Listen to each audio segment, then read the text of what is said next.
కీర్తన 139 23వ వచనము నుంచి 24వ వచనం.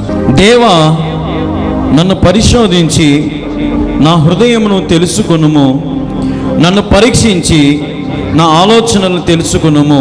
ఆయాస్కరమైన మార్గము నా యందున్నదేమో చూడుము, నిత్య మార్గమున నన్ను నడిపించు. దేవుడి మాటలు దీవించి ఆశీర్వదించును గాక. చిన్న ప్రార్థన చేసుకుందాం. మమ్మల్ని ఎంతగానో ప్రేమించిన దేవుడు నీకు వందనాలు. ఎదుగు తండ్రి, సమయం నిలబడి నీ మాటలు ప్రకటిస్తూ ఉంటుండగా నీవే గొప్ప కార్యం జరిగించమని నీ సన్నిధిలో బతిమాలుకొనుచు. ప్రభా, నేను మాట్లాడితే ఏ కార్యం జరగదు నాయన, నీవు మాట్లాడితేనే గొప్ప కార్యం జరుగుతుంది. కాబట్టి అసలు నీవే నాతో మాట్లాడమని, నన్ను మరుగుపరిచి నీ బలమైన సన్నిధి నా మీద కుమ్మరించమని యేసయ్య నామములో ప్రార్థించి స్తుతించి అడిగి వేడుకొనుచున్నాను తండ్రి. ఆమేన్, ఆమేన్, ఆమేన్. ఈ దినం నేటి వాక్యం నిమిత్తమై మనం చదువుకున్నటువంటి భాగాన్ని చదువుకుందాం. దేవా, నన్ను పరిశోధించి నా హృదయమును తెలుసుకొనుము, నన్ను పరీక్షించి నా ఆలోచనలు తెలుసుకొనుము. నీకు ఆయాస్కరమైన మార్గం నా యందున్నదేమో చూడుము, నిత్య మార్గము నన్ను నడిపించుము. మనం చదువుకున్న భాగము కీర్తనలు 139, 23, 24. దేవుడి మాటలు దీవించి ఆశీర్వదించును గాక. హల్లెలూయా. ఈ రోజున దేవుని సన్నిధికి ఎందుకు మనం చేరుతున్నామంటే, ఆయన మనలను పరిశోధించడానికి. ఎందుకు చేరుతున్నామమ్మా మనం దేవుని సన్నిధికి? ఆయన మనలను పరిశోధించడానికి. గమనించండి, మనము వైద్యుల దగ్గరికి వెళ్తాం.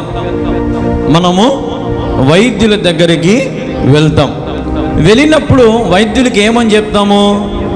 అయ్యా, నాకు ఈ అనారోగ్య పరిస్థితి ఉంది, నాకు పరీక్షలు పెట్టు, నన్ను పరిశోధించయ్యా, నాలో ఏం జబ్బు ఉందో నువ్వు తెలియపరచు. డాక్టర్ ఏమంటాడు? డాక్టర్ ఏం చేస్తాడంటే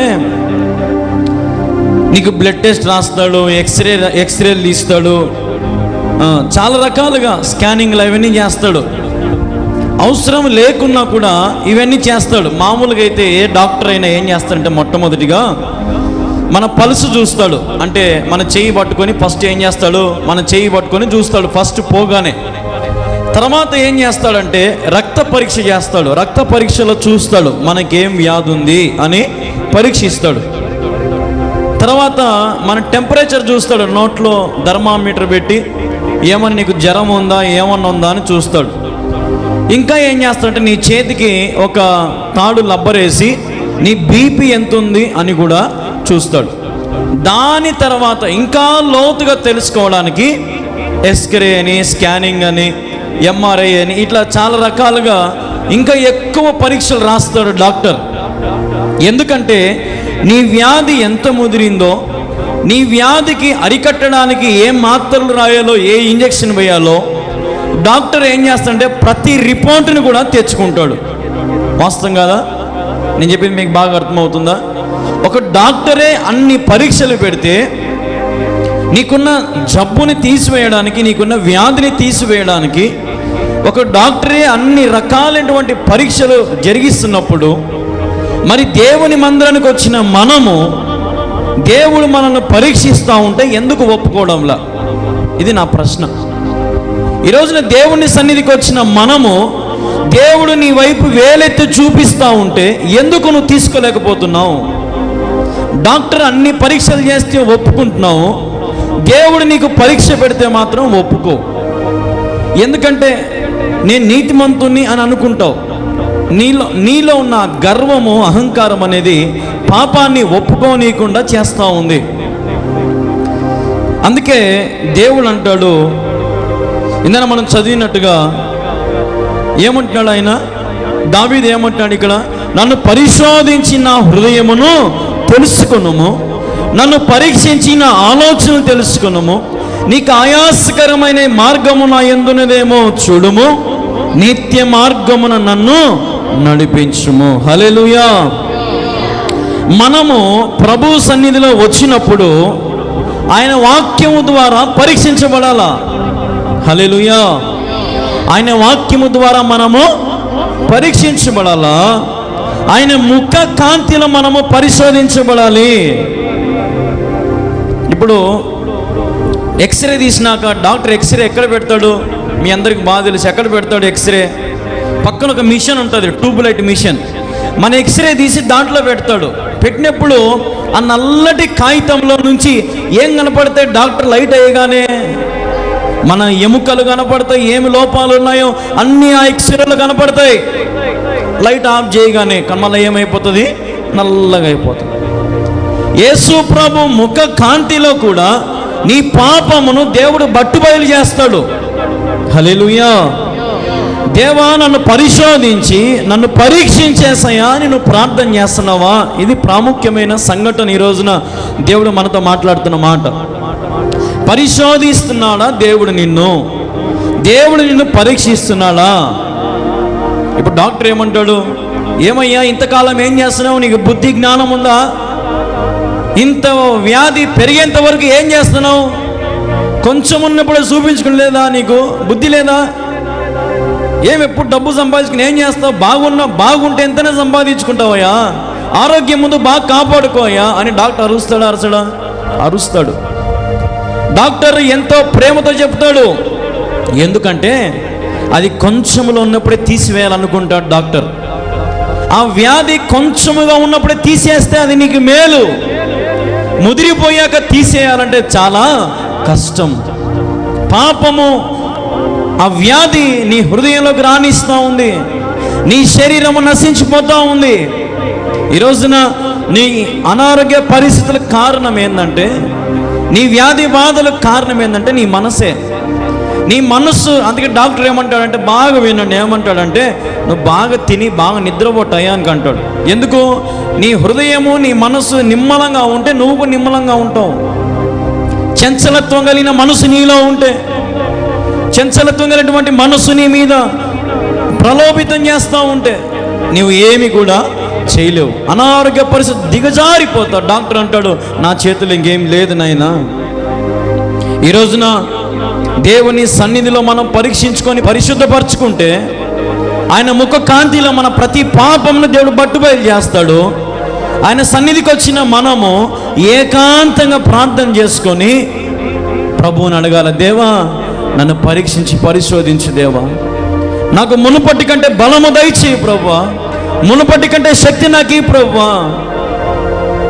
డాక్టర్ ఏం చేస్తాడంటే నీతో ఏదైనా మాట్లాడేటప్పుడు, ఏదైనా నీకు చెప్పాలనుకున్నప్పుడు, నువ్వు బాగుండవు నాయన, నువ్వు బయటికి పోయి కూర్చోపో, నువ్వు ఇట్రా అమ్మా, నువ్వు ఆయన భార్యవేనా, నువ్వు ఆయన అమ్మవేనా, నువ్వు ఇట్రా అమ్మా. అసలు పేషెంట్ని ఏం చేస్తాడు? ఈయన ముందు బయటికి పంపిస్తాడు. ఎందుకు? వాడు ఇంటే భయపడి చేస్తాడు వానుకున్న వ్యాధి. అప్పుడు ఈమెకి పిలిచి, అమ్మా నీ భర్త చివరి దశలో ఉన్నాడు, ఎప్పుడు చచ్చిపోతాడో తెలియదు, జాగ్రత్తగా చూసుకో, ఇదిగో నేను ఈ మాత్రలు రాస్తా ఉన్నాను, ఈ మాత్రల టయానికి వెయ్యి. అతనికేమో ఏం చెప్తాడు డాక్టరు?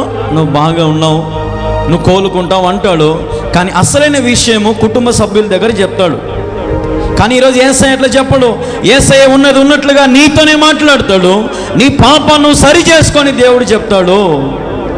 ఈరోజున మనుషులు గమనించండి, కరోనా వచ్చినప్పుడు మొట్టమొదటిగా హైదరాబాద్లో వచ్చింది కరోనా కేసు. మొట్టమొదటి కేసు హైదరాబాద్లో వచ్చింది. హైదరాబాద్లో నుంచి ఇప్పుడు మొత్తం వ్యాపించిందా లేదా? ఫస్ట్ కొంచెమే వాడిని తీసుకొని పోయి పైన 20 అంతస్తుల పైన పెట్టినారంట. కానీ ఎంత దాచిపెట్టినా కూడా వాని వైరస్ ఏమైంది? అందరికీ సోకింది. ఈ రోజున పాపము కూడా నీలో కొంచెమే, కానీ అది నీ దేహమంతా కూడా పాకిపోతూ ఉంది. నీలో ఉన్నటువంటి ప్రతి విధమైన వాటన్నిటికీ అది ఒక కారణం అవుతా ఉంది. ఈరోజు కొంచెమేలే అనుకుంటావు, ఈరోజు ఈ కొద్ది తప్పేలే ఏమవుతుంది అనుకుంటావు, ఈ చిన్న పాపమేలే అని అనుకుంటావు. కానీ ఆ పాపం నేను ఎక్కడికో తీసుకెళ్ళిపోతా ఉంది, నిత్య నరకానికి తీసుకెళ్తా ఉంది. జాగ్రత్త. ఈరోజున మనుష్యుడు అన్ని వ్యాధులకు మందులు కనుక్కుంటున్నాడు, అన్ని వ్యాధులకు చాలా ప్రయాసపడుతూ ఉన్నాడు. అన్ని మందులకి అవి కనిపెట్టి ఇవి కనిపెట్టి ఎన్ని మాత్రలు ఉన్నాయో, అబ్బాబ్బాబ్బా, ప్రతి వ్యాధికి మాత్రలు ఉన్నాయి, ఇంజక్షన్లు ఉన్నాయి. మరి పాపానికి ఉందా? నీ పాపానికి ఏ డాక్టర్ అయినా, అరే నాయనా నీ పాపం కడుక్కోరా ముందు, అన్నీ నీకు బాగా అవుతాయి అంటాడు ఏ డాక్టర్ అన్నా? అన్నాడు. ఎంతసేపున నీ శరీరానికి వైద్యం చేస్తున్నారు కానీ నీకు పట్టిన మలినానికి వైద్యం చేసే నాదుడు ఈ లోకంలో లేడు. యేసు రక్తము ద్వారానే అది నీకు సాధ్యం. యేసే రక్తం ఒక టానిక్, యేసే రక్తం ఒక ఇంజెక్షన్, యేసే రక్తం ఒక టాబ్లెట్. దాన్ని వేసుకుంటే నీలో ఉన్న ప్రతి పాపమును దేవుడు కడిగి పవిత్రపరిచి నీ దేహమును మళ్ళీ నూరంతలుగా నడిపించగల దేవుడు మన దేవుడు. హల్లెలూయా, హల్లెలూయా. చూడండి ఒకసారి కీర్తన గ్రంథంలో 139 2వ వచనం 4వ వచనం చూడండి ఒకసారి. నాకు తలంపు పుట్టక మునుపే నీవు నా మనస్సును గ్రహించుచున్నావు.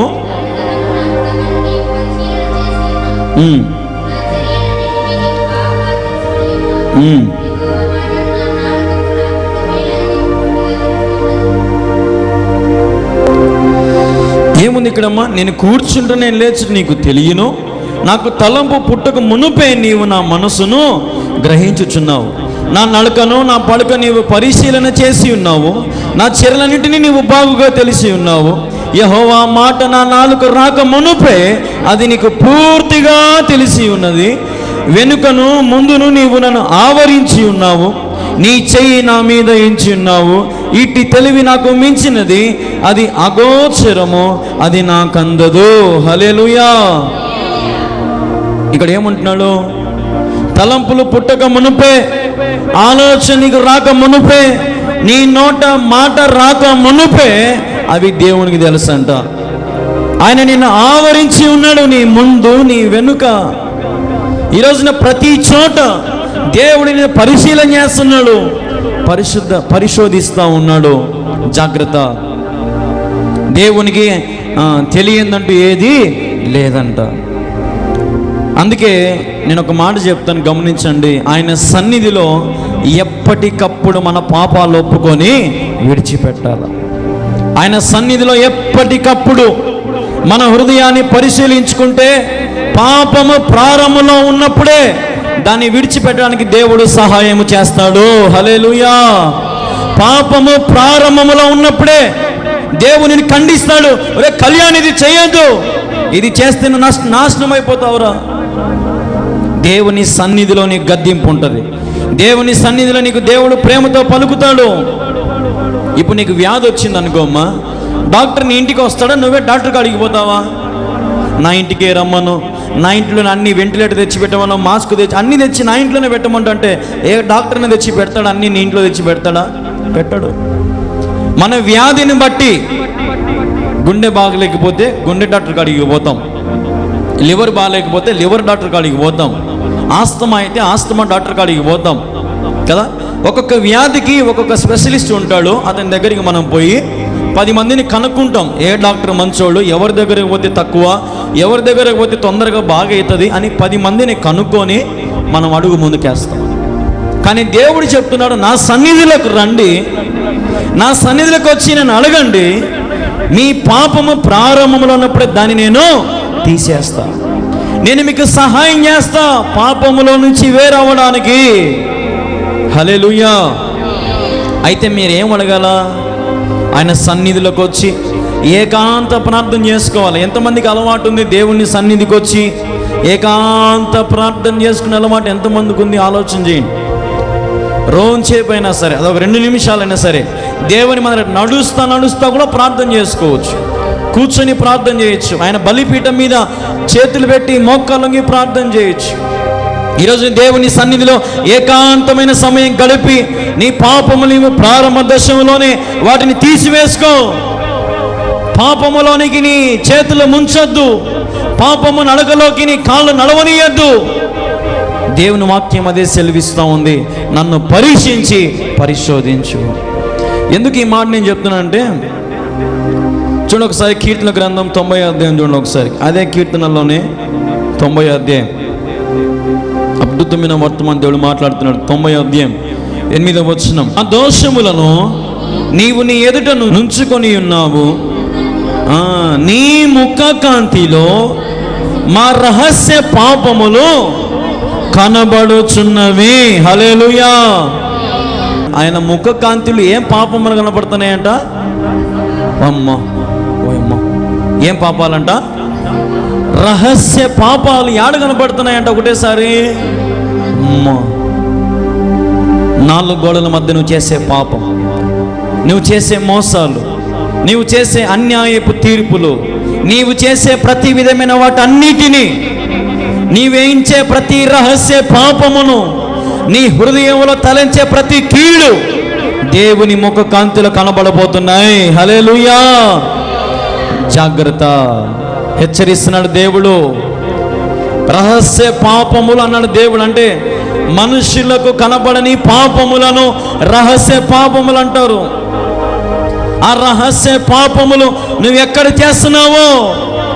కొంతమంది భర్తను పెట్టుకొని భార్యలు చెడు సాంగత్యాలు, చెడు సహవాసాలు పెట్టుకుంటారు, రహస్య పాపములకు చోటునేస్తారు. కొంతమంది భార్యలను పెట్టుకొని భర్తలు రహస్య పాపములకు అవకాశం ఇస్తారు. కొంతమంది పిల్లలు తల్లిదండ్రులు తెలియకుండా లోక ఆశ, లోక తలంపుల చేత రహస్య పాపములకు అవకాశం ఇస్తూ ఉంటారు. అది త్రాగుడైనా, వ్యసనాలైనా, లేదంటే వ్యభిచారమైనా, ఏవేవైనా సరే రహస్యముగా కొన్ని పాపాలు జరుగుతూ ఉంటాయి. మన మధ్యలో మనమే చేస్తూ ఉంటాం. కానీ దేవుడు అంటున్నాడు, మీ రహస్య పాపముల ముఖ కాంతిలో కనబడుచున్నవి. జాగ్రత్త ప్రియ దేవుని బిడ్డలారా, ఈరోజు ఆయన ముఖ కాంతిలో కనపడుతూ ఉన్నాయి. ఎక్స్రే కంటే గొప్పది ముఖ కాంతి. ఎంఆర్ఐ స్కానింగ్ అంటే గొప్పది. ఎంఆర్ఐ స్కానింగ్ ఒకసారి లోపల పోయి బయటికి వచ్చే ప్రతి నీ దేహంలో ఉండే ప్రతి వ్యాధి కనుక్కోవచ్చు, ఏ ఎముక ఇరిగిందో కూడా కనుక్కోవచ్చు. మరి అంతకంటే బలమైందంట దేవుని ముఖ కాంతి. మరి దేవుని ముఖ కాంతిలో మరుగైనదంటూ ఏదీ లేదు. హల్లెలూయా. అందుకే చాలా భయం ఉండాలి, భయపడాలి. దేవుడు అంటే, దేవుని సన్నిధి అంటే భయపడాల.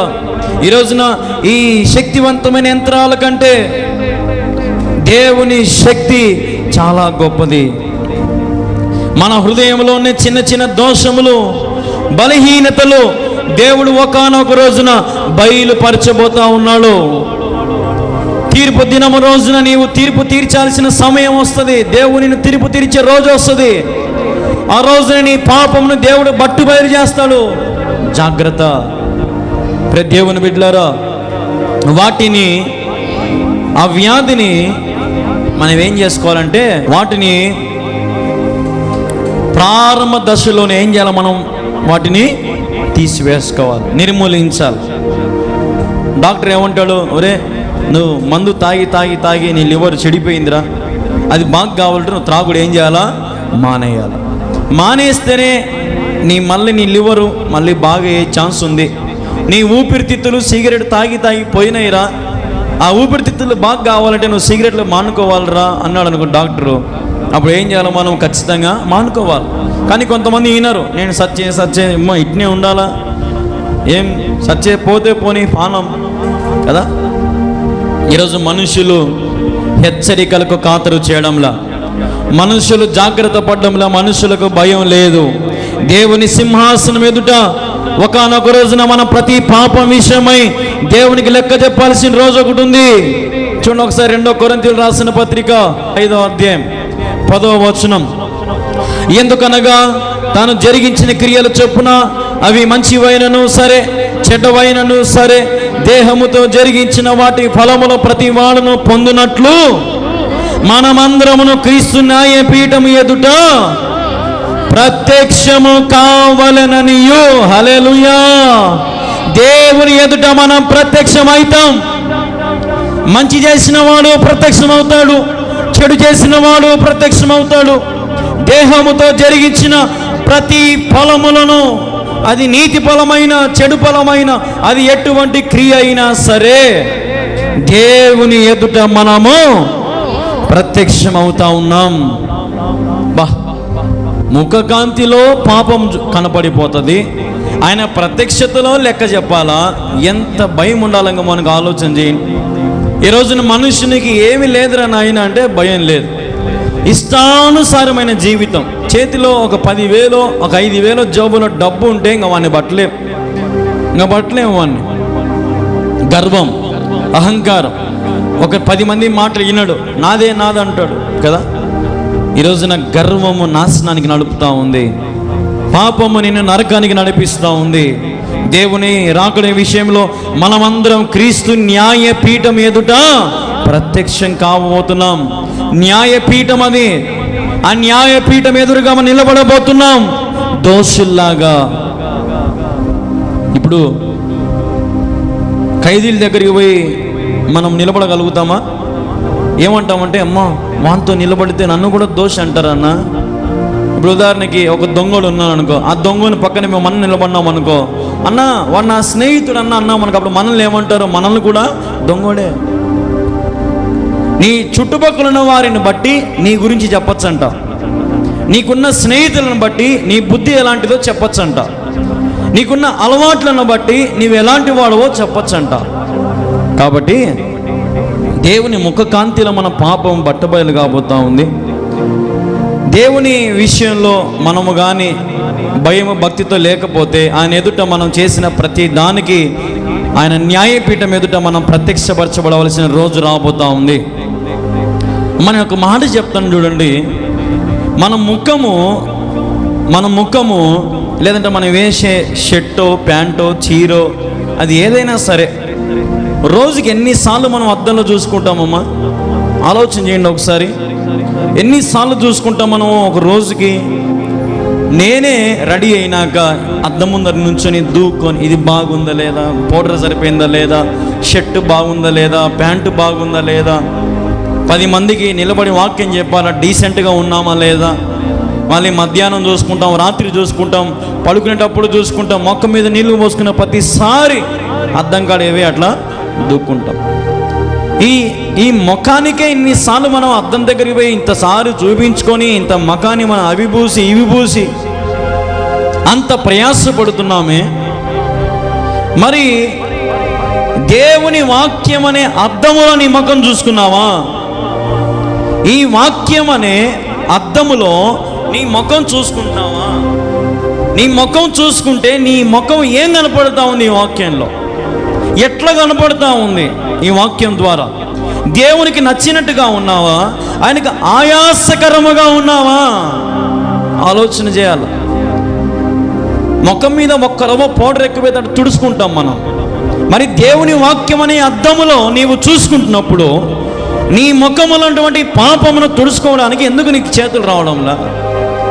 ఎందుకు నీకున్న మలినాన్ని తీసివేసుకోవడానికి నీకు మనసు రావడం లేదంటే నీ అద్దము ఈ వాక్యానికి నీవు ప్రాముఖ్యత ఇవ్వడంలా, ఈ వాక్యానికి నీ విలువ ఇవ్వడంలా.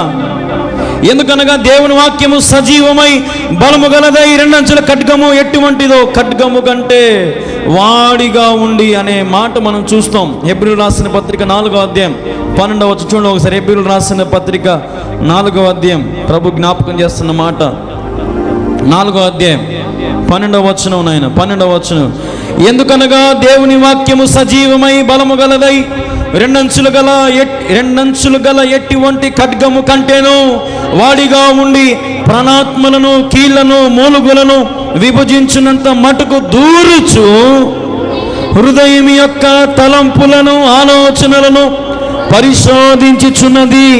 మరియు ఆయన దృష్టికి కనబడని స్పష్టము ఏదియు లేదు. మనం ఎవరికి లెక్క చెప్పవలసి ఉన్నదో ఆ దేవుని కన్నుల సమస్తమును మరుగులేక తేటగా ఉన్నది. హల్లెలూయా. దేవుని వాక్యం ఎలాంటిదంటమ్మా? సజీవమైన వాక్యం, 2 అంచులు గల ఖడ్గము కంటే పదునైనది. హల్లెలూయా. ఈ వాక్యం అంటే ఎట్లా ఉంటుందంట చూడండి. కీళ్లను పొడుస్తుందంట, మూలుగలను పొడుస్తుందంట, దూరుచు పోతుందంట. ఇప్పుడు కత్తి పొడిచేటప్పుడు కత్తి పైన ఉంటుందా లోపలికి పోతుందా? లోపలికి పోయి పేగులు తెగిపోవచ్చు, గుండె తెగిపోవచ్చు, ఏమైనా కావచ్చు. అది చీల్చుకొని పోతుంది అంతే, దాని స్వభావం అది. ఇప్పుడు ఉదాహరణకి కత్తిని తీసుకొని జైల్లో పెడతారా? కత్తిని పట్టుకొని చంపినోని జైల్లో పెడతారా? ఏమ్మా, చంపినోని పెడతారు. కానీ అసలు పదునే దేనికి ఉంది? పదును కత్తికి ఉంది. కత్తి ప్రాణం తీసింది, కానీ దాన్ని పట్టుకున్న వాడిని ఎందుకు తీసుకొని పోతారంటే వాడు చేయడం తప్పని. కానీ వాక్యం చెప్తుంది రెండంచుల ఖడ్గములాగా నేను దూసుకొని పోతా. నీ హృదయము తలుపు యొద్దకు నేను వెళ్తాను. ఎందుకు తలుపు దగ్గరికి పోతాంటో చూడండి ఆ మాట. నీ ఆలోచనలను పరిశోధించుచున్నాను, ఆయన దృష్టి కనబడిన స్పష్టం ఏదియూ లేదు. మనం ఎవరికి లెక్క చెప్పవలసినదో ఆ దేవుని కనులు సమస్తమును మరుగులేక తేటగా ఉన్నది. హల్లెలూయా. దేవుడు తేటగా ఉన్నాడు. ఆయన కళ్ళకు కావురం ఏం లేదు, మనకుంది కావురం. కళ్ళకు పట్టింది, హృదయానికి కావురం పట్టింది, శరీరానికి ఇంకా చెప్పకూడదు కానీ కొవ్వు పట్టింది. దేవుడు అంటే భయం లేదు. దేవుడు చేసిన ఈ సృష్టికి, ఈ మానవ సృష్టికి దేవుని యొక్క విలువ తెలియట్లా. దేవుడు చేసిన వాటన్నిటిని అనుభవిస్తున్నావు, దేవుడు చేసిన ఈ సృష్టిని అనుభవిస్తున్నావు, దేవుడు చేసిన ఈ ప్రకృతిని అంతటిని అనుభవిస్తున్నావు. కానీ దేవుడు చేసిన ఈ సృష్టిని, ఈ మనుష్యుని మాత్రం నీవు భయభక్తుల్లో పెట్టుకోలేకపోతున్నావు. విచ్చలవిడితత్వమైనటువంటి మనస్సు. ఈ రోజున నీ దేహానికి ఏమైనా అయిందనుకో, ఉదాహరణకి షుగర్ పేషెంట్లకి ఒక చిన్న గీత పడినా కూడా అది పెద్ద పుండు మాదిరి అవుతుంది. ఏం చేస్తారు వాళ్ళు? ఏం చేస్తారు? వైద్య పరీక్షలు చేయించుకుంటూ పోయి, డాక్టర్ గారు చిన్న కత్తి అండి అట్లా గీసుకుందండి, అది మానలే, చెయ్యి మొత్తం నొప్పి తెచ్చుంటుందండి. అప్పుడు డాక్టర్ ఏమంటాడు? నాయనా నీకు షుగర్ ఉందిరా నాయనా, ముందు దాన్ని కంట్రోల్ చేసుకో. ఇదో ఈ మాత్రలు వాళ్ళు, ఆ షుగర్ పోతే నీకు నొప్పి పోతుంది, అన్నీ పోతాయిరా, ముందు షుగర్ వాళ్ళు. టీ తగ్గి, చక్కెర తగ్గి, స్వీట్ తగ్గి. నువ్వు అవన్నీ ఏం తగ్గించుకోకుండా నాకు చెయ్యి నచ్చందంటే డాక్టర్ ఏం చేస్తాడు? నేను చెప్పింది మీకు అర్థమవుతుందా? యేసయ్య కాడికి వచ్చి, యేసయ్య నాకు పరలోకమే అంటే యేసయ్య ఎట్లా ఇస్తాడు? నీలో ఉన్నటువంటి చక్కెరని తీసేసుకో, నీలో ఉన్నటువంటి పాపముని తీసేసుకో, అన్నిటి అసహించుకో. ఎట్లా పథ్యం ఉంటావో అట్లా పథ్యం ఉండాలి. ప్రసవించిన స్త్రీ ఎట్లుంటుందమ్మా? బిర్యానీ, చికెన్, మటన్ తింటుందా? పథ్యం ఉంటుంది. ఎందుకు? తన గాయములు మానేయాలని, తనకు వేసిన కుట్లు మానాలని, తనకున్న ఆశలన్నింటినీ చంపుకుంటుంది. ఎదురుగోడు తమ్ముడు, అన్ననో, అమ్మో, నాయన బిర్యానీ తింటా ఉంటే ఈమె చంపుకుంటుంది. ఎందుకు? నా గాయాలు మానాలి. ఈరోజు నీ పాపములు కూడా క్షమించబడాలంటే, నీవు దేవుని రాజ్యంలోకి చేర్చబడాలంటే, నీవు ఏ రీతిగా అయితే వైద్య పరీక్షలు చేయించుకున్నాక డాక్టర్ చెప్పింది వింటావో, డాక్టర్ ఏం చెప్తే అది పాటిస్తావో, దేవుని వాక్యము చెప్పినట్టు కూడా అదే పాటించు. పాపమును సహించుకో, పాపమునకు దూరంగా ఉండు. నీ గాయంలో దేవుడు మానుస్తాడు. అందుకే దేవుడు ఒక మాట అంటాడు, గాయపరచువాడను నేనే, గాయము కట్టువాడను నేనే. హల్లెలూయా, హల్లెలూయా, హల్లెలూయా. ఈరోజు నీకున్న గాయాన్ని బట్టి బాధపడద్దు, గాయమును కడతాడు దేవుడు. అయితే పథ్యం ఉండాలా. పథ్యం ఉంటేనే బాగయ్యేది. దేవుడు నీ గాయమును బాగు చేయాలంటే, నీకున్న కష్ట నష్టాలు పోవాలంటే, నీకున్న వ్యాధి బాధలు పోవాలంటే, నీకున్న అప్పుల సమస్యలు పోవాలంటే ఆయన సన్నిధికి రా. ఏకాంతంగా రా. ఏకాంతంగా వచ్చి మోకాళ్ళొంగి, దేవా నన్ను పరీక్షించి పరిశోధించేసయ్యా, గాయాలు తట్టుకోలేకపోతున్నాను యేసయ్యా, నా గాయాలను బాగు చేయేసయ్యా. కనీసం నా భార్య కూడా తుడసడానికి రావడం లేదేసయ్యా నా గాయాలకు. యోబు ఏడ్చాడు, నీ పాడు రోగానికి నేను తుడసాలనా? ఆస్తంతో పోగొట్టుకున్నావు, పిల్లలు పోగొట్టుకున్నారు, మళ్ళీ నీకు నేను సేవ చేయాలనా? పో అని కట్టుకున్న భార్య కూడా యోబుని ఏం చేసింది? వదిలేసి వెళ్ళిపోయింది. కానీ దేవుడు గాయములు కట్టాడు. దేవుడు గాయములు కట్టి మళ్ళీ యోబును మునుపటి కంటే 100 ఆశీర్వదించాడు. హల్లెలూయా. ఆశీర్వదిస్తాడు దేవుడు. పథ్యముండు. యోబు చరిత్ర చెప్తుందమ్మా. యోబు ఆ పుండ్లు మానిపోవడానికి చాలా పథ్యం ఉన్నాడంట, ఉపవాసం ఉన్నాడంట, మొరపెడుతున్నాడంట దేవునికి. దేవా నీ చిత్తం అయితే బాగు చేయేసయ్యా. ఈరోజు అడుగుతున్నావా దేవుణ్ణి? పరిగెత్తుతావు ఇష్టానుసారంగా, ఆడొక మందిరం, ఈడొక మందిరం, ఆడొక ప్రార్థన, ఈడొక ప్రార్థన, ఆ పాస్టర్, ఈ పాస్టర్, ఎందుకు అన్ని ప్రయాసపడతావు? ఆయన సన్నిధిలో ఏకాంతంగా రా. ఏకాంతంగా వచ్చి మనం ముందు చదివిన మాట చూడండి ఒకసారి. ఫస్ట్ చదివిన మాట కీర్తన 139. 23-24 నేను మనం ముందు చదివినమాట. దేవా, నన్ను పరిశోధించి నా హృదయమును తెలుసుకొనుము, నన్ను పరీక్షించిన ఆలోచనలు తెలుసుకొనుము. నీకు ఆయాసకరమైన మార్గము నా ఉన్నదేమో చూడుము. ఏమనాలంట? నీకు ఆయాసకరమైనది అంటే నీకు ఇష్టము లేనిది నా మార్గంలో ఉందేమో చూడు. దేవుడు అంటాడు, ఉందిరా కళ్యాణ్, ఏదో నీలో ఈ తప్పు, నువ్వు ఈ తప్పు చేస్తున్నావు, ఈ తప్పు నాకు నచ్చలేదురా కళ్యాణ్, దాన్ని తీసేసుకో. సరే యేసయ్య, నీకు ఆయాస్కరంగా ఉంది కదా, దాన్ని నేను తీసేసుకో. అటు కాకుండా, దేవా ఇది లేకపోతే ఎట్ట యేసయ్య, మేము పనికి పోతే మాకు కడుపు నిండుతుంది యేసయ్య, మాకు ఈ వ్యాధి బాధలు తీసేసి. ఎంతసేపు నువ్వు దేవుని నీ కోసమే కోరుకుంటున్నావు, నీ స్వార్థపూర్వమైన ప్రార్థన జరిగిస్తున్నావు. కానీ దేవా, నీకు ఆయాసకరమైన మార్గం నాలో ఉన్నదేమో చూడుము, నన్ను నిత్య మార్గములోకి నడిపించు. ఈరోజున సిద్ధ మనసు కలిగి ఉన్నావా? ఆశ నీలో ఉన్నదా? తాపత్రయం నీలో ఉన్నదా? ఈరోజున ఒక చిన్న వ్యాధి వచ్చినా కూడా తట్టుకోలేక పరిగెత్తుతా డాక్టర్ దగ్గరికి పోతావే, మరి రేపు నరకానికి పోతాం, మరి దాని పరిస్థితి ఏంది? దాని పరిస్థితి ఏంది? నువ్వెంత పరిగెత్తుతా డాక్టర్ దగ్గరికి పోయినా నీకు 80 సంవత్సరాల కంటే ఎక్కువ గ్యారంటీ ఏ డాక్టర్ కూడా ఇయ్యడు. నీ బ్రతుకు 80 సంవత్సరాలే, లేదంటే 100 సంవత్సరాలు వేసుకో. ఏ డాక్టర్ అన్నా 1000 ఏళ్ళు బతికి ఇంజక్షన్ కనిపెట్టినాడా? అంత సీన్ లేదు. సక్రమంగా పాము కాటికి మందు లేదు ఇప్పటికీ. ఒక పాము కరిచే దానికి మందు లేదు ఇప్పటికీ. ఇంకా నాటు వైద్యమే వాడతారు. కరోనాకు మందు లేదు ఇంతవరకు. కరోనా వచ్చి 3 ఏళ్ళ దగ్గర ఇంతవరకు మందు లేదు. మరి జ్ఞానం ఏమైంది మనుషులకి? సైంటిస్టులు ఏమైనారు? డాక్టర్లు ఏమైనారు? చదువు ఏమైంది? దేవుని జ్ఞానము మన జ్ఞానము కంటే గొప్పది. హల్లెలూయా. దేవుని జ్ఞానం మన జ్ఞానము కంటే గొప్పది. కాబట్టి నీ విషయంలో దేవుడు ఏదైనా చెప్పినప్పుడు, ఒరే ఇది తీసేసుకో, ఈ పాపము కడుక్కో అన్నప్పుడు వెంటనే, దేవా గాయము కట్టేసయ్యా, నేను పత్యం ఉంటా, నాకు కట్టు. చిన్న పాపము ఎంత దెబ్బతీస్తుందో ఆలోచన చేయండి. దేవుడు సహించాడు, అదే నేను చెప్పేది మీకు. దేవుడు తన బిడ్డలు ఏ పాపము చేసినా సహించాడు. గాయము రేపేవాడు ఆయనే, గాయము కట్టేవాడు. హల్లెలూయా. నిజంగా నా జీవితంలో ఎన్నో గాయాలు దేవుడు తగిలించినాడు, మళ్ళా దేవుడే గాయము కట్టితా వచ్చినాడు.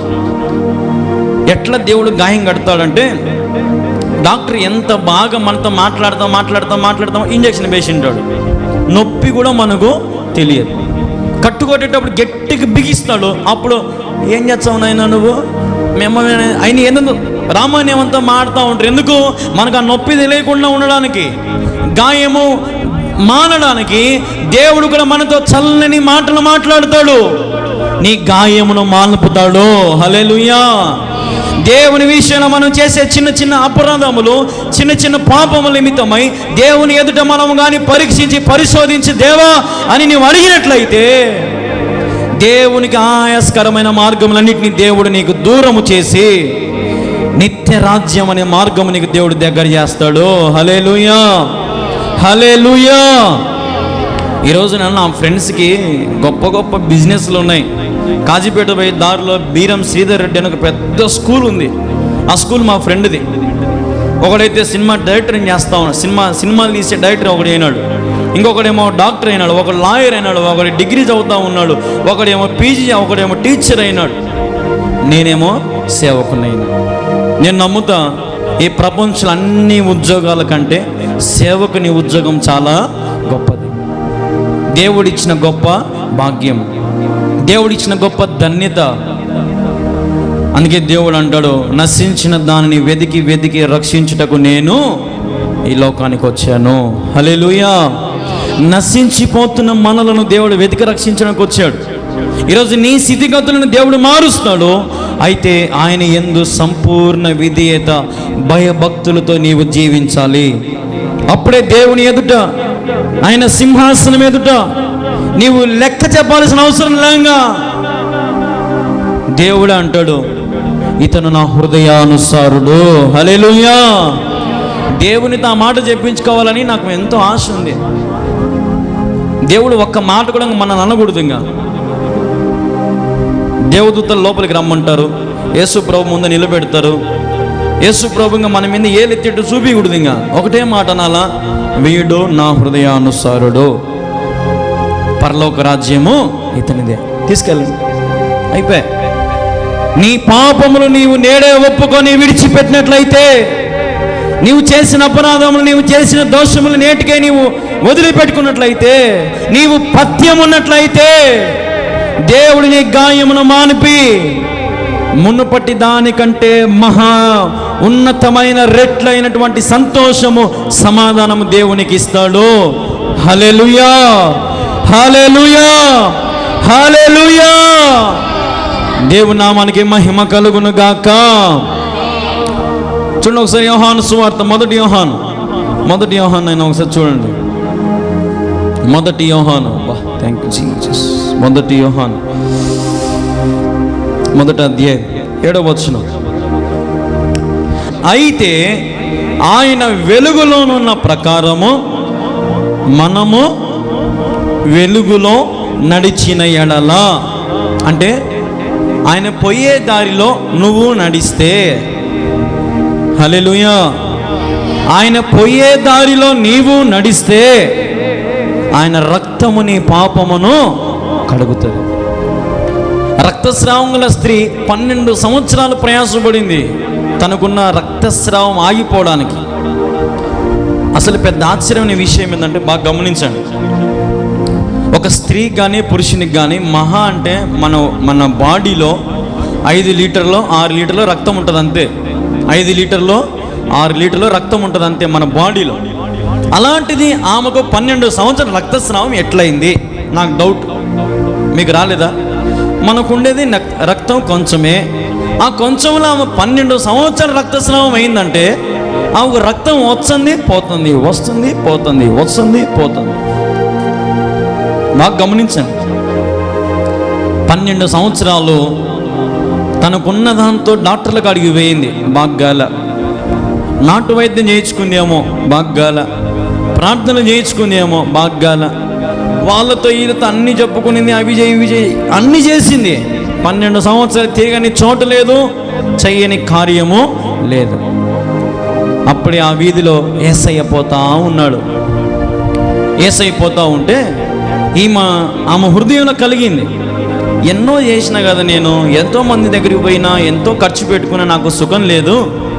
సరే, ఎందుకు లోకమంతా కూడా ఈయన గొప్పవాడు, లోకమంతా కూడా ఈయన స్వస్థపరుస్తాడు, లోకమంతా కూడా ఈయన లోక రక్షకుడు అంటున్నారు కదా, సరే ఒకసారి తగిలి చూద్దాం, అయితే అవుతుంది, కాకపోతే కాదు అని ఆమె డిగ్గును లేచి యేసు ప్రభు పోతా ఉంటే ఆ గుంపులో వెళ్ళిపోయి ఆయన వస్త్రపు చివరి చెంగును తాకి ఆమె వెంటనే ఒక గొప్ప ప్రభావం ఆమె అనుభవించింది, గొప్ప శక్తి ఆమెలోకి వచ్చినట్టు అనిపించింది.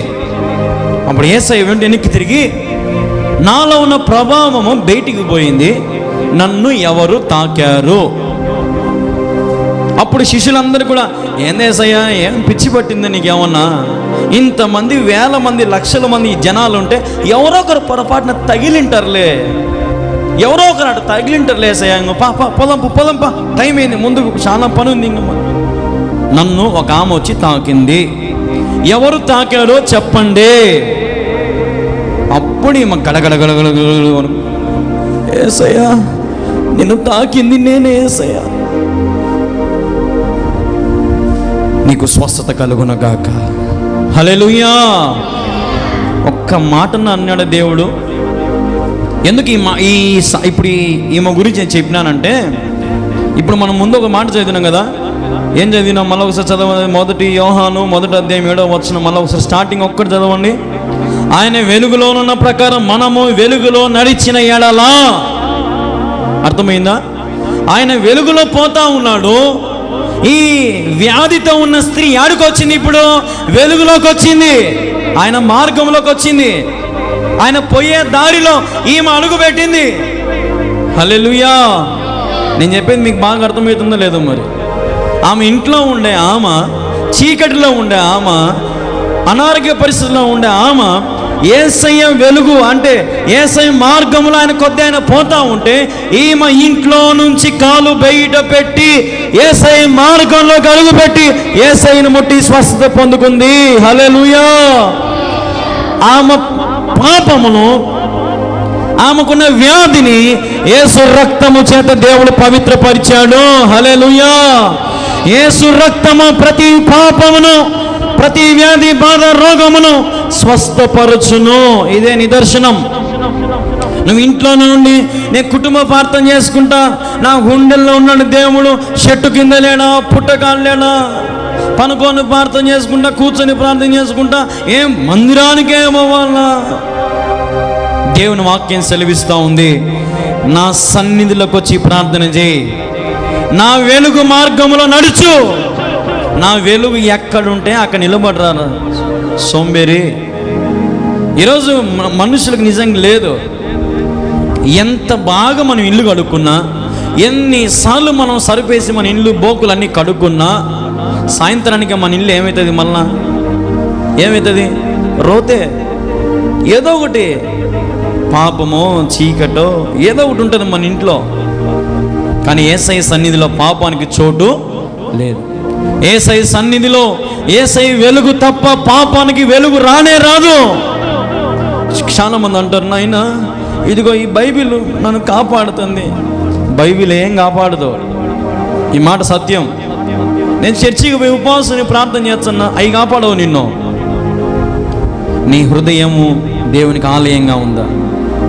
అన్ని చేయాలా నువ్వు? ఊరికి బైబిల్ తల కింద పెట్టుకుంటే నాకు నిద్ర వస్తుంది. ఎన్ని గతం గత ఇందని మీకు ఒక విషయం చెప్పిన, ఆయన ముఖ కాంతిలో ఏం కనపడుతున్నాయంట?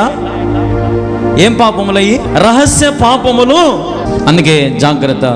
నువ్వు చెడ్డైనా ఇబ్బందిలే, నువ్వు చీ అనిపించుకునే ఇబ్బందిలే, నువ్వు తూ అనిపించుకునే ఇబ్బందిలే. దేవుడు నిన్ను హెచ్చిస్తాడు. దేవుడే ఇంగిలు ముగించుకున్నాడు, దేవుడే అన్ని తిట్టించుకున్నాడు, కొట్టించుకున్నాడు. చేసాం మనం ఎంత? ఒకవేళ మనుషులు మనం వద్దనుకున్నారనుకో, బే ఈడినాడు, ఈడు చేయుడు, ఎంత పెద్ద వాడే భక్తిపరుడు, వాడే పెద్ద, అది అవసరంలే. ఎన్నైనా అనుకోని దేవుడే పడ్డాడు, మనం ఎంత? దేవుడు పడ్డాడు, మనము పడుదాం. ఆయన వెలుగులు నడుస్తున్నాడు, మనం ఆయన వెలుగులు నడుద్దాం. రాత్రి పగులు ఆయన వెలుగులో నడుస్తున్నావా? ఆయన ముఖ కాంతిలో, ఆయన హస్తము చేత నీవు నడుస్తున్నావా? అయితే దేవుని జీవితంలో జయమును ప్రసాదించునుగాక. నీ జీవితంలో దేవుడు వెలుగును నింపునుగాక. గాఢాంధకారపు లోయలో నీవు సంచరించిన దేవుని హస్తము నిన్ను లేవనెత్తునుగాక. హల్లెలూయా. రహస్య పాపములు మానుకో. ఏముందిలే అందరూ చేస్తున్నారు, నేను చేస్తా అనుకోకు, నష్టపోతావు. రహస్య పాపము దేవుని ముఖ కాంతిలో బట్టు బయలునప్పుడు తీర్పు దినమును లెక్క చెప్పాల్సిన విషయం ఉంది. ఎందుకు చేసినావు నాయనా? అసలు చెప్పాలంటే బైబిల్ అసలు పండగలు చేసుకోవద్దంటది. నువ్వు గుడ్ ఫ్రైడే చేసుకోవడం కూడా తప్పే, ఈస్టర్ చేయడం తప్పే, క్రిస్మస్ చేయడం తప్పే. అసలు నువ్వు దేవుడు పండగలే వద్దురా నాయనా అంటాడు దేవుడు. దేవుడు ఒక్కటే అంటాడు, విశ్రాంతి దినమును పాటించు. ప్రతి ఆదివారం పండగే, ప్రతి ఆదివారం పునరుత్థాన ఆరాధనే. ప్రత్యేకంగా నువ్వు దేవుని ఏదో ఆ రోజు పెద్ద 1000 టెంకాయలు కొట్టడం అవసరంలా, 10 దండలు తెచ్చి పెట్టడం అవసరం లేదు దేవునికి. దేవుని దండలు, టెంకాయలు, ఊదికడ్డీలు, క్యాండిల్ కోరుకునేవాడు కాదు. దేవుడు కోరుకునేది నీ హృదయమే. ఆయన వెలుగులో నడువు. చీకటిలో ఉన్న నిన్ను, ఆ రక్తస్రావం కూడా స్త్రీ చీకటిలో ఉంది, మరణానికి దగ్గరగా ఉంది. యేసయ్య వెలుగులోకి వచ్చింది, తనకున్న పాపమును దేవుడు తీసేశాడు, స్వస్థత దేవుడు ఆమెకు ఇచ్చాడు. నేను చెప్పేవన్నీ వాస్తవాలే, ఏ అక్షరం పొల్లు కూడా నేను తప్పు చెప్పాను. దేవుని వాక్యంలో యథార్థంగా సత్యం ప్రకటిస్తున్నా. మీలో రహస్యం పాపములు ఉన్నాయేమో తీసేసుకో. దేవుని సన్నిధిని విశ్రాంతి దినంలో పాటించడం మర్చిపోవద్దు. ఉపవాస ప్రార్థనకు రా, సంఘంలో బాధ్యతను తీసుకో, విశ్వాసం అనే పోరాటం పోరాడు.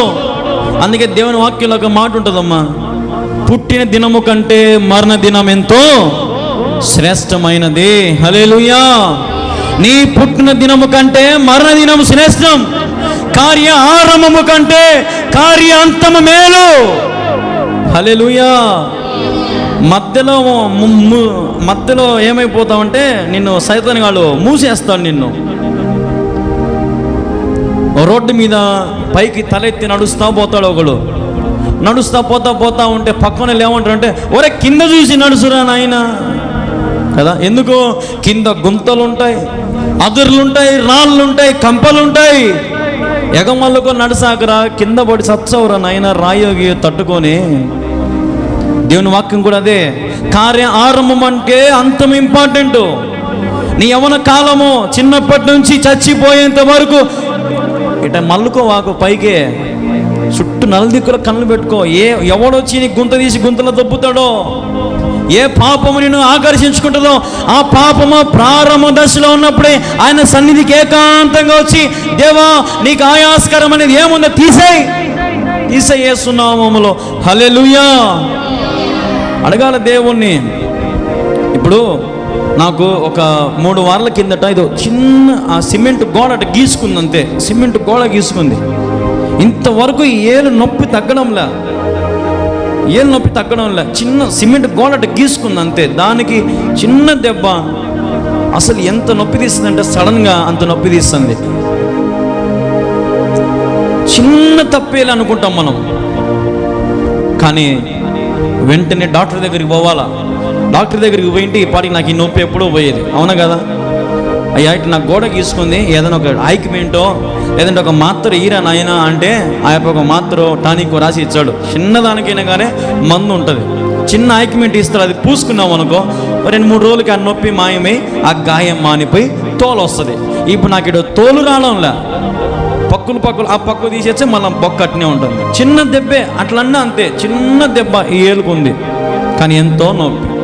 ఈరోజు మనం కూడా అంతే. పాపము చిన్నదిగా ఉన్నప్పుడే తీసేసుకోవాలి దేవుని కాడికి వచ్చి. అది ముదిరి పెద్దది అప్పుడు డాక్టర్ అంటాడు, మరి ఏలే తీసేయాలరా అంటాడు. అప్పుడు ఏం చేస్తాము? చీమ పట్టింది, ఏలే పనికిరాదంటే అప్పుడు ఏం చేయాలంగా? భయం.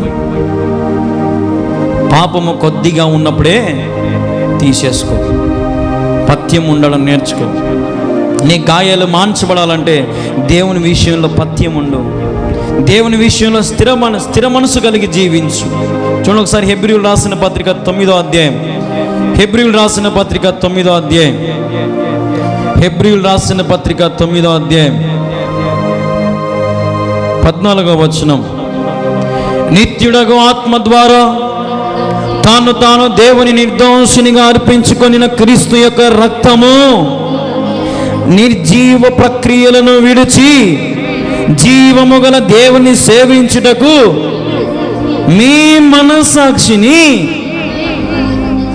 ఎంతో ఎక్కువగా శుద్ధి చేయును. హల్లెలూయా. యేసయ్య నిత్యుడగు ఆత్మ ద్వారా తాను దేవుని నిర్దోషిని అర్పించుకునే క్రీస్తు యొక్క రక్తము నిన్ను ఎక్కువగా శుద్ధి చేస్తుందంట. హల్లెలూయా. నిత్యుడగు ఆత్మ, నిర్దోషి, ఏ పాపము చేయని వాడు నీ నిమిత్తమై నా నిమిత్తమే పాపమును మోసాడు. ఎంత ఘోరమైన యాగం ఉండేది.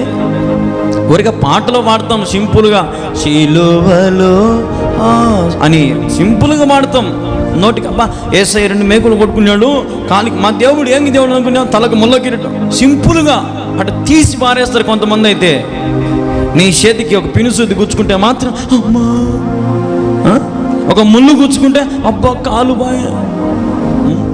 ఆ ముళ్ళు ఒకవేళ పాత ముళ్ళు అయింది అనుకో, నొప్పి ఇంకా అట్నే ఎక్కువైంది అనుకో, అయిపోయాయి. నీ దాకా వస్తేనేమో నొప్పి, దేవుడు పడింది నొప్పి కాదా? ఇది నా ప్రశ్న. దేవుడు పడిన వేదన, దేవుడు పడిన ఇబ్బంది, దేవుడు చేసిన త్యాగము అసలు వర్ణించలేనట్టు. అంత యాతన పడ్డాడు ఆయన. ఒక చిన్న వంట రూమ్లో ఎరగట కోసేటప్పుడు కత్తెట గీసుకుంటేనే కదా బా ఏళ్ళు దిగింది, ఇంకా అయిపోయి దానికి కట్టుకట్టి ఇంకా వంట కూడా అన్నీ వారేసి వస్తారు కొంతమంది ఆడవాళ్ళు. చేసుకొని సాగు పోరా నువ్వే, ఇంకా ఎవడు చేస్తాడు, ఏళ్ళు దిగింది నాకు, ఇంకా వాళ్ళకి శక్తి అడిగి పోతుంది, ఇంకా నేను చేయలేను, ఇంకా చేసుకొని సాగుపో, నాకు ఎందుకు పట్టింది, నేను నీకోసం నేను ఏళ్ళు కోసుకోవాలా నేను? ఇప్పుడు దేవుని బిడ్డలారా, దేవుడు పడిన వేదన అంతా ఇంత కాదు. దేవుడు పడిన అంత ఇంత శ్రమ కాదు.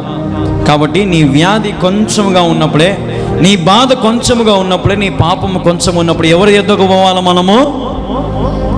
ఎవరి ఎద్దకు వెళ్ళాలి? ఏ దేవుడు అయినా యేసుక్రీస్తు ప్రభు ఎద్దకు మనము వెళ్ళాలి. వెళ్ళిన తర్వాత యేసు ప్రభు ఏమంటాడు? యేసు ప్రభు ఇప్పుడు హాస్పిటల్కి పోగానే పోతానే డాక్టర్ని కలుస్తాం మనము. ఏం చేస్తారు? పోతానే ఒక టోకన్ ఇస్తాడు మనకు. ఆ టోకన్ తీసుకొని రెంచే వాడు కూర్చోమంటాడు మనల్ని.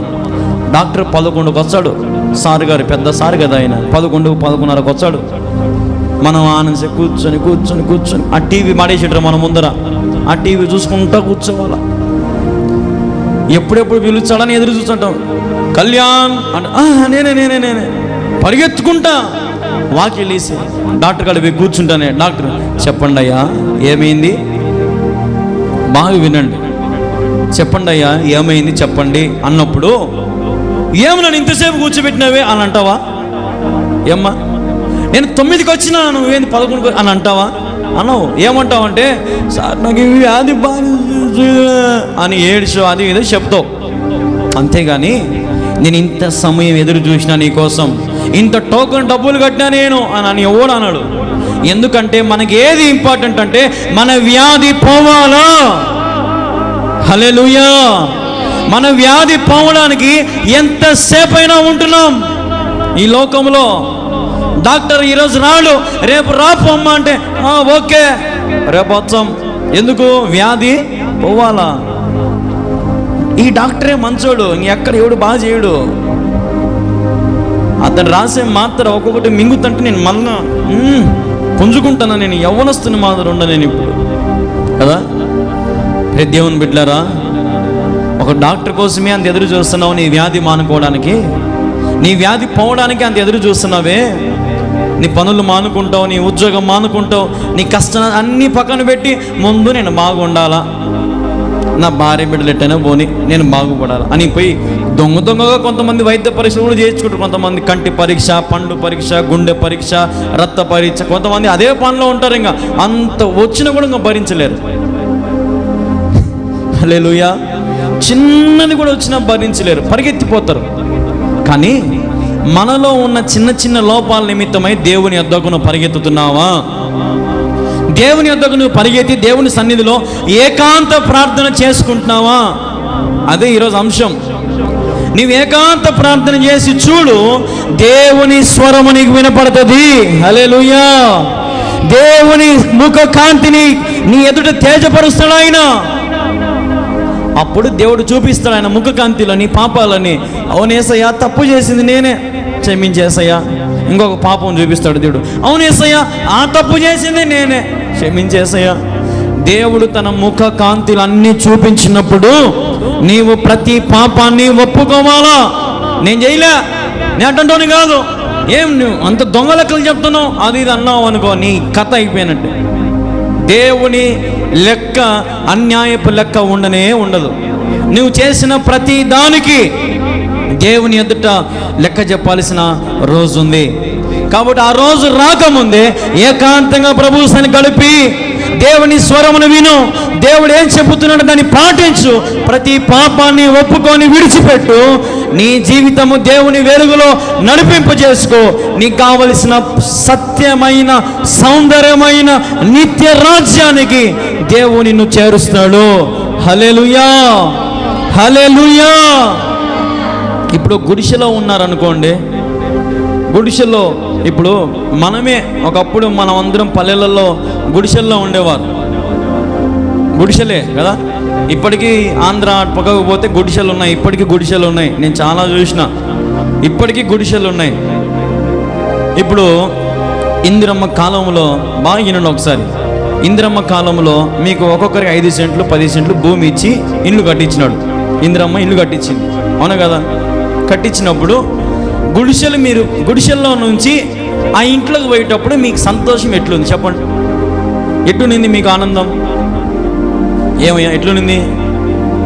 గుడిసెల్లో నుంచి మంచి స్లాబు, మంచి గోడలు, ఇంటి ముందర అంతా ఖాళీ స్థలము, చెట్లు నాటుకోవడానికి, ఆడుకోవడానికి ఫుల్ స్థలం ఇచ్చినాము. అప్పట్లో 5 సెంట్లు ఎంతో ఇచ్చింది అప్పట్లో.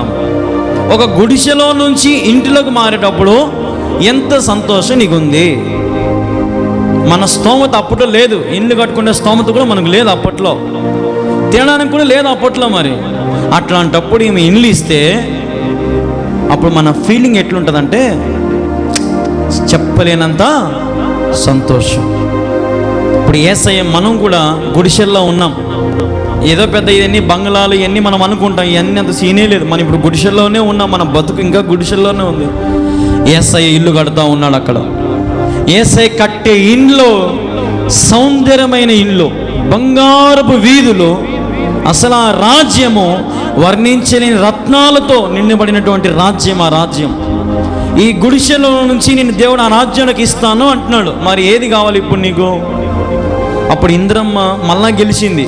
ఎందుకు గెలిచిందంటే ఈ పేదవాళ్ళందరూ పోయి ఓట్లు వేసినారు ఆమెకి. ఎందుకు? ఆమె మనకి ఏమి ఇచ్చి ఇల్లు ఇచ్చిందిరా మనకి, ఇంద్రమ్మ ఇల్లు ఇచ్చింది.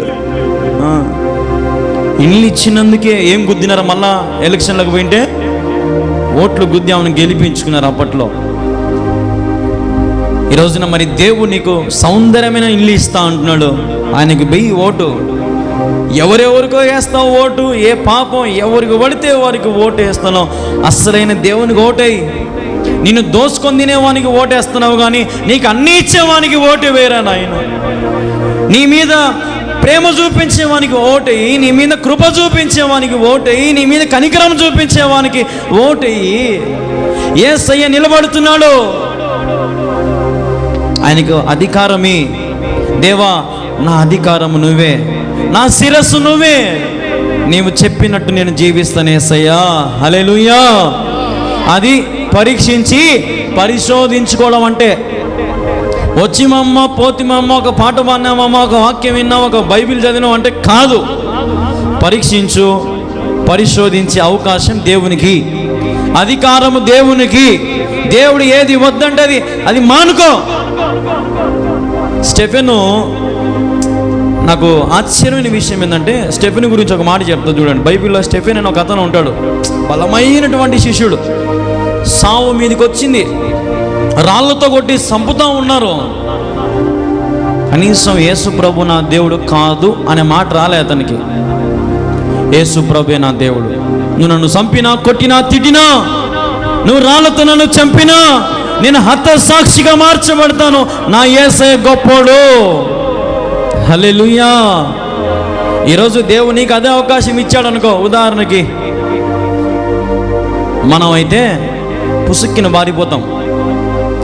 యేసయ్యా ఎవరు యేసయ్య? నాకు తెలుసు, మేము మాల, మేము హిందూస్, మాకు తెలుసు, మాకు రేషన్ కార్డు కావాలా, మాకు అన్నీ కావాలా, అమ్మఒడి కావాలి, అన్నీ కావాలి. మేము ఎస్సీ, క్రిస్టియన్స్ కాదు, మేము మాలలం, మేము ఎస్టీ, దళితులం, మేము క్రైస్తవులం కాదు కదా.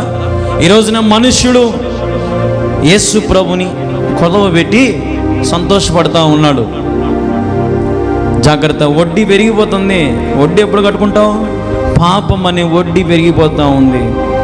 వడ్డీ చెల్లించుకో, అసలు చెల్లించుకో. యేసయ్యని విడిపించి యేసయ్యకి నీ జీవితంలో స్వతంత్రం ఇవ్వు. హల్లెలూయా.